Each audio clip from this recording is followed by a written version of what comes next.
ഇന്നത്തെ സുവിശേഷത്തിലേക്ക് എല്ലാവർക്കും സ്വാഗതം.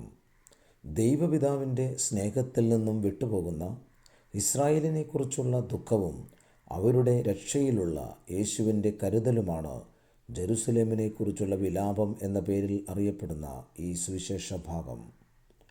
ദൈവത്തിൻ്റെ പ്രവാചകരെ വധിക്കുക ഇസ്രായേലിൻ്റെ ചരിത്രമാണ്. ആബേൽ മുതൽ സഖറിയ വരെയുള്ളവരെ അവർ വധിച്ചിരിക്കുന്നു.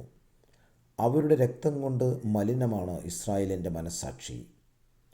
ഹീബ്രു ബൈബിളിൽ പുസ്തകക്രമം വ്യത്യസ്തമാണ്. ആദ്യ പുസ്തകം ഉൽപ്പത്തിയും അവസാന പുസ്തകം രണ്ടാം ദിനവൃത്താന്തവുമാണ്.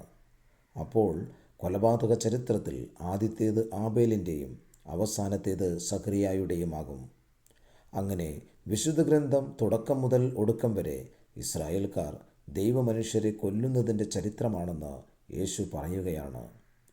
പഴയ നിയമത്തിൽ ദൈവം ഇസ്രായേലിനെയും നീതി പ്രവർത്തിക്കുന്ന മനുഷ്യനെയും സംരക്ഷിക്കുവാൻ ആഗ്രഹിച്ചുവെന്നും എന്നാൽ അത് വിഫലമായി എന്നുമാണ് യേശു തൻ്റെ വിലാപത്തിലൂടെ പറയുവാൻ ആഗ്രഹിക്കുന്നത്. AD 70 റോമാക്കാർ ജെറുസലേം ആക്രമിച്ച് കല്ലിന്മേൽ കല്ല് ശേഷിക്കാത്ത വിധം അതിനെ തകർത്തു.